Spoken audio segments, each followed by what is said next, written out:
Bom dia e bem-vindo a este vídeo sobre o acidente do voo MS-804 da Egyptair entre Paris e Cairo, ocorrido em 18 de maio de 2016, para o qual o Egito acaba de publicar um relatório final. As hipóteses sobre a causa do acidente mudaram muito com o tempo, alternando entre uma bomba a bordo, falha técnica ou incêndio. Este relatório final, que deveria trazer respostas definitivas, contém inconsistências criticadas abertamente pelo Bureau de Investigação e Análise francês. Vamos voltar então ao nosso acidente com este avião. O MS-804 é um voo que é realizado entre Paris e Cairo pela companhia aérea Egyptair. Decolamos em 18 de maio de 2016 com um Airbus A322 com a bordo 56 passageiros e 10 membros da tripulação. É um avião que é recente, pois saiu das linhas de produção em 2003, mas este é o quinto voo do dia para a aeronave, depois de ter ido a Asmara, na Eritreia, feito uma viagem de ida e volta à Tunísia antes de vir para Paris. Este ritmo de voo, que pode parecer alto, é perfeitamente normal, pois os aviões fazem viagens de ida e volta o dia todo. Por exemplo, as viagens internas entre Paris e Toulouse ou Nice podem ser até 4 idas e voltas por dia, ou seja, 8 voos durante o dia, então nada de anormal aqui. O avião decolará às 23h09 para uma viagem de cerca de 4 horas. Após atravessar a Europa sem incidentes, ao sobrevoar o Mediterrâneo e deixar o espaço aéreo grego, os controladores tentam contato às 2h26, mas a aeronave e os pilotos não respondem. O Airbus para de compartilhar sua posição às 2h33. O desaparecimento da aeronave é confirmado pelas autoridades egípcias durante a noite e o Ministério Egípcio da Aviação Civil diz imediatamente que o avião sofreu um ataque terrorista, o que significa que havia uma bomba colocada a bordo no aeroporto de Paris, Charles de Gaulle. Ou que uma bomba estava presente no passado e que não teria sido detectada no aeroporto, mas em qualquer caso, isso questiona a segurança nos aeroportos parisienses. E isso, obviamente, causa muito barulho na mídia e a informação até se torna um verdadeiro tópico de disputa entre Donald Trump e Hillary Clinton na época, que estavam então em campanha presidencial, com essas palavras que ficaram famosas por parte de Donald Trump. Um avião foi explodido no céu. E se alguém pensa que não foi explodido no céu, você está 100% errado, pessoal, ok? E então, paralelamente a esse burburinho da mídia, temos informações que começam a aparecer, informações que podem ser coletadas em código aberto, mas também informações que são reveladas pelos próprios protagonistas, e especialmente a Marinha grega, que diz: nós tínhamos um radar que acompanhou esse avião. É um eco primário. Ou seja, são as ondas que rebatem na massa metálica e voltam ao radar. Não estamos no que chamamos de secundário, onde o transponder do avião envia suas informações e isso parou de transmitir. E o que os egípcios dizem é que o avião continuou a voar por vários minutos depois de parar de transmitir. E isso é obviamente um comportamento que não é compatível com a hipótese de explosão e destruição por um atentado, como mencionado pelos egípcios. No dia seguinte, 20 de maio, temos uma publicação com mensagens que são emitidas pelo sistema Aircraft Communication Addressing and Reporting System do aparelho. Então, os Aircraft Communication Addressing and Reporting System são um sistema de comunicação que permite, por exemplo, ao avião receber informações, autorizações para o controle aéreo, atualizações sobre o clima, dados de voo que podem vir, por exemplo, das operações da sala de operações da companhia aérea. E o avião, por sua vez, vai emitir informações, sua posição, elementos de diagnóstico, e são esses elementos de diagnóstico que originalmente são projetados para permitir que a companhia aérea prepare uma manutenção para acelerar a realização desta manutenção e para que o avião possa decolar mais rapidamente, e essas informações de diagnóstico são as que foram emitidas pelo avião e que foram captadas e, portanto, compartilhadas na internet, e há 7 mensagens que são emitidas entre 2h26 e 2h29 e indicam que houve fumaça detectada na frente do avião na baia aviônica, sob o cockpit e nos banheiros. Também há anomalias nos sensores das janelas do lado do copiloto, ou seja, no lado direito. E é por isso que na época eu já intervinha regularmente nos meios de comunicação em questões de acidentes aéreos. Eu já explicava que era impossível ter um atentado, ou pelo menos que o atentado não era compatível com os dados que conhecíamos, ou seja, um avião que por vários minutos vai continuar a voar em linha reta e então vai e emite informações de que há fumaça, há problemas elétricos, etc. Mesmo que essa hipótese não seja totalmente compatível com as informações atuais sobre o aparelho, esse cenário começa a prevalecer na opinião pública, principalmente porque o Egito insiste em dizer que houve um atentado a bordo do avião. Seja como for, as buscas começam. Então, as marinhas nacionais da França, obviamente da Itália, que também está por perto, e do Egito vão fazer o necessário para tentar encontrar destroços e para recuperar as caixas pretas. E já no dia seguinte, 20 de maio, começamos a ter destroços que são resgatados pela Marinha Egípcia, o que permite reduzir a área de busca.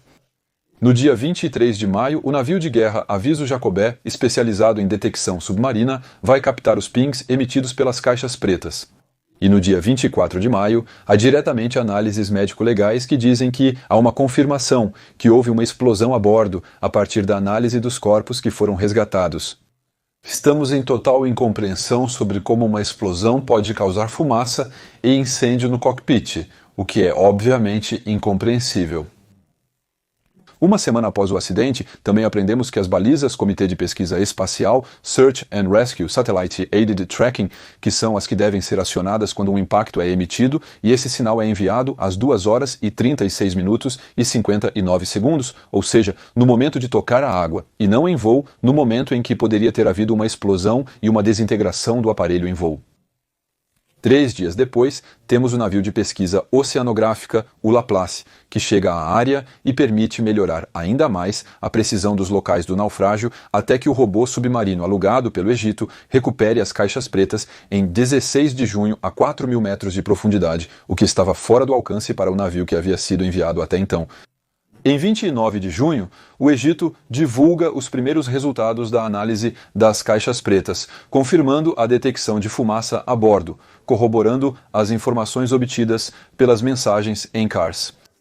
Eles mencionam que a tripulação falou de um incêndio. Reforçando essa tese, acreditamos que o Egito realizará uma investigação que revelará a verdadeira situação. A questão que surge é o que pode causar um incêndio no cockpit. Exceto que alguns dias depois o Egito vai recomeçar, ele vai até dizer desta vez que há vestígios de explosivos que foram detectados em destroços e em corpos, e ele vai convidar a França, os gendarmes do Instituto de Pesquisa Criminal da Gendarmeria Nacional, que fazem parte desta investigação normalmente, eles serão convidados a ir verificar se há realmente trinitrotolueno disponível. Então, eles fazem as investigações, veem realmente que há trinitrotolueno e dizem, então isso eu revelo um pequeno segredo. Na época, eu trabalhava no Centro de Gestão de Crises, chamado Centro de Gestão de Crises, que fica na Segurança Civil, que fica na Place Beauvau. Entre meus colegas, havia bombeiros profissionais e civis, militares de segurança civil, desarmadores de bombas policiais, gendarmes de alta montanha e amigos de amigos do Instituto de Pesquisa Criminal da Gendarmeria Nacional que estavam no local. E essas pessoas, elas dizem, nós realmente detectamos trinitrotolueno, mas a concentração era tal que não poderia ter estado na água no passado, é que esses destroços eles foram poluídos posteriormente. Então, eles querem que, após encontrar o trinitrotolueno, seja feita uma investigação para descobrir sua origem. Os egípcios proíbem-nos de fazer essas análises complementares. A França se recusa a contraassinar que encontrou trinitrotolueno nesses destroços. E então, existem 3 opções se houver trinitrotolueno nos destroços. Ou estamos realmente diante de um caso de atentado e então, obviamente, haveria.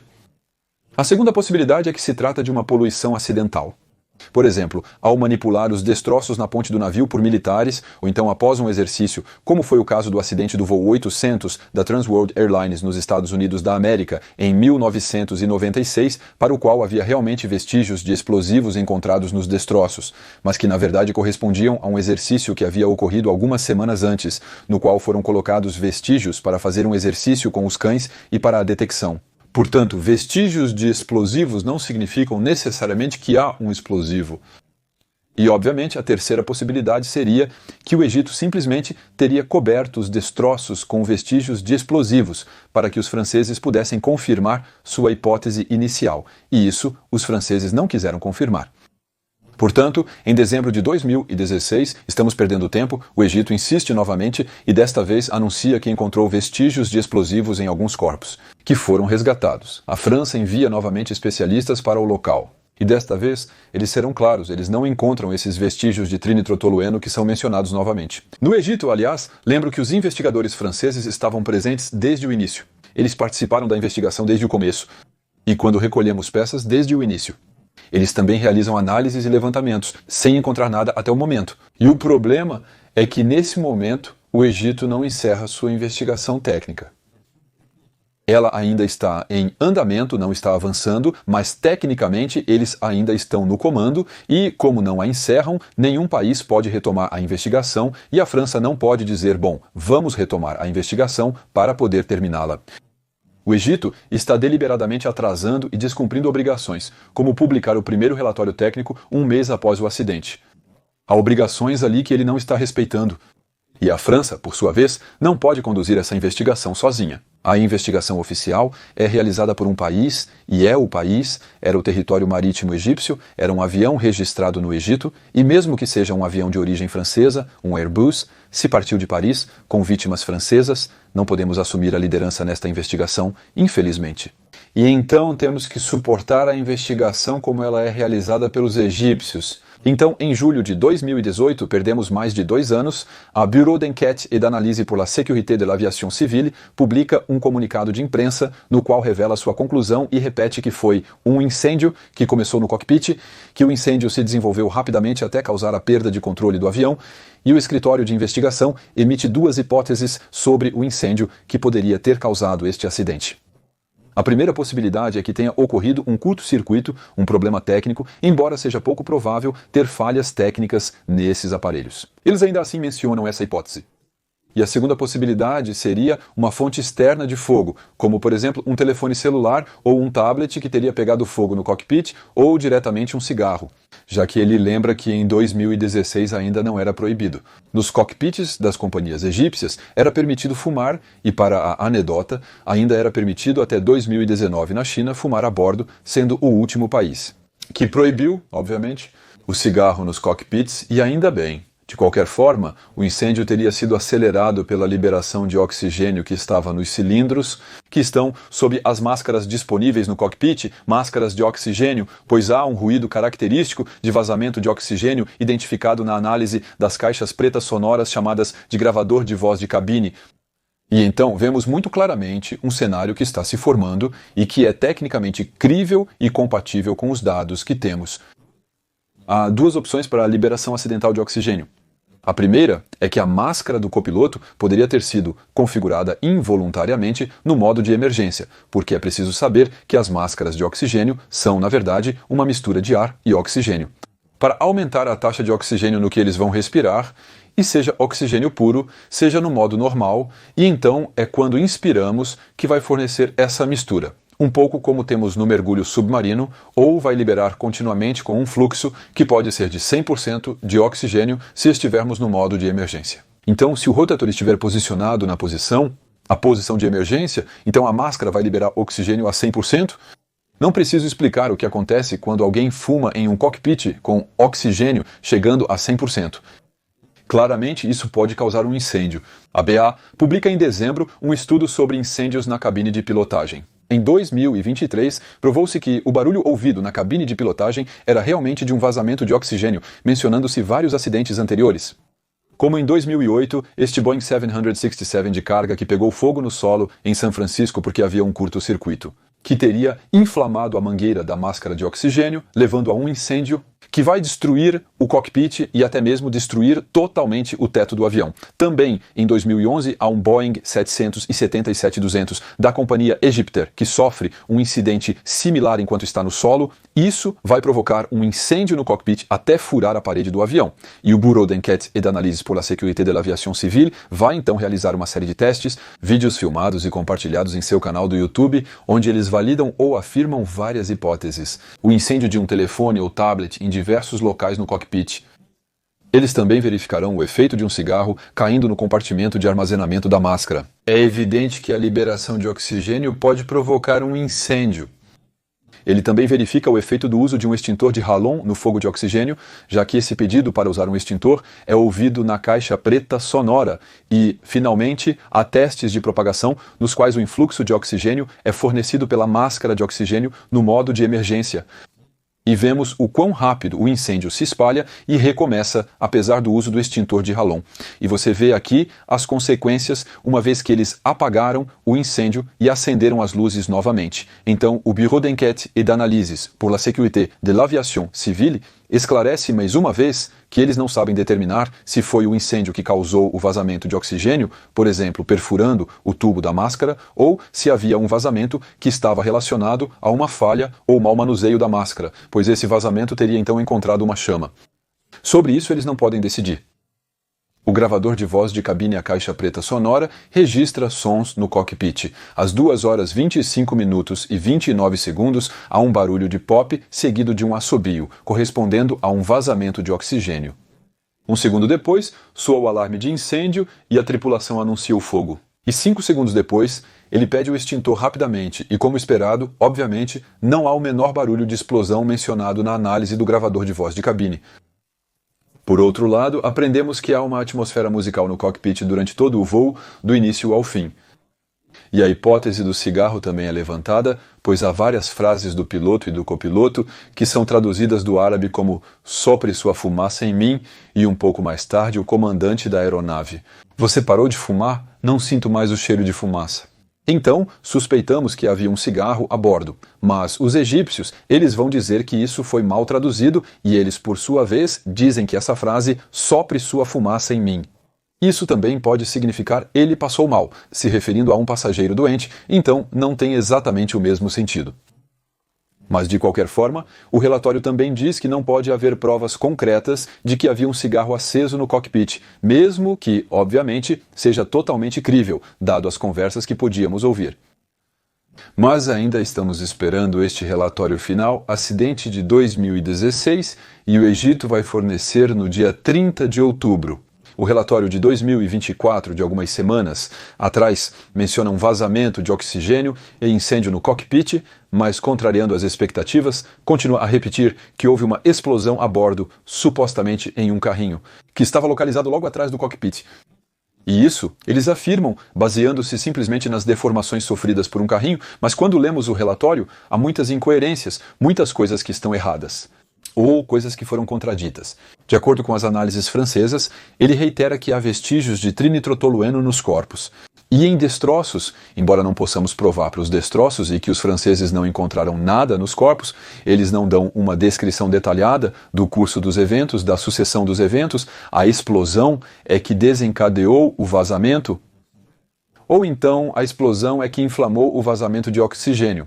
E ainda assim eles nem falam do barulho da explosão, enquanto em todas as investigações anteriores em que você teve um atentado a bordo, você sempre tem um barulho de explosão que é sistematicamente ouvido. Por exemplo, se você olhar para o relatório de investigação do MH17, o avião que foi abatido pelos russos sobre a Ucrânia em 2014, conseguimos até localizar a explosão fora do cockpit.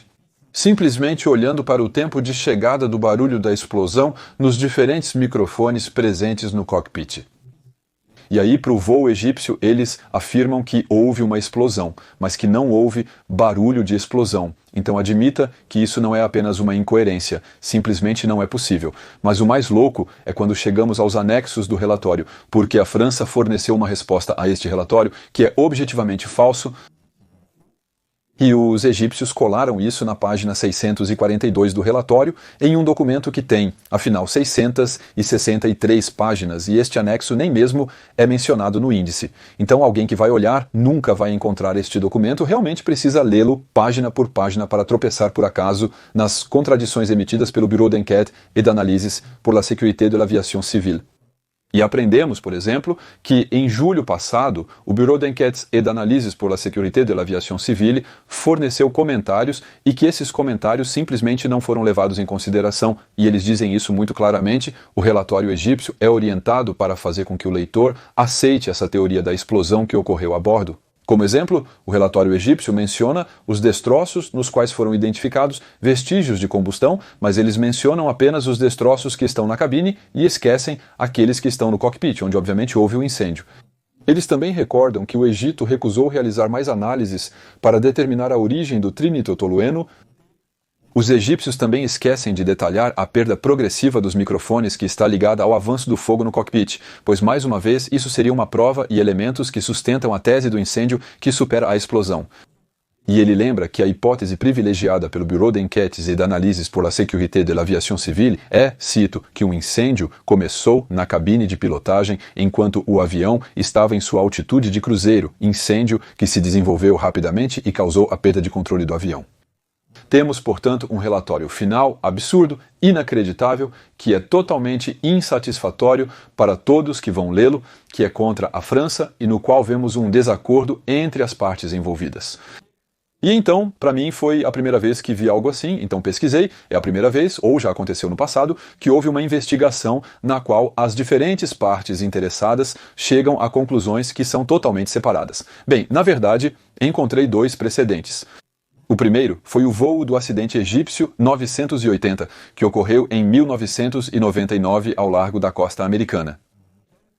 De acordo com as investigações americanas, seria simplesmente ligado ao suicídio de um piloto, enquanto os investigadores egípcios, eles não descartam a causa mecânica para atacar, obviamente, a Boeing.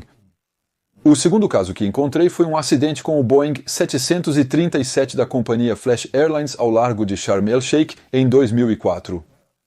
Flash Airlines, que é uma companhia egípcia na qual os investigadores do National Transportation Safety Board e do Bureau d'Enquêtes et d'Analyses pour la Sécurité de l'Aviation Civile, portanto, o National Transportation Safety Board americano e o Bureau d'Enquêtes et d'Analyses pour la Sécurité de l'Aviation Civile francês, concluíram que houve uma desorientação espacial do comandante que levou ao acidente, enquanto as autoridades egípcias ainda hoje defendem a hipótese de uma falha técnica que ainda não conseguiram explicar. E então o terceiro caso no mundo é este voo MS-804 da companhia Egyptair. Não sei se você consegue encontrar algum tipo de ponto comum entre esses voos da Egyptair, Flash Airlines egípcia, e novamente egípcios, mas de qualquer forma é um país que recusa a realidade das análises técnicas que podemos ver em todo o mundo.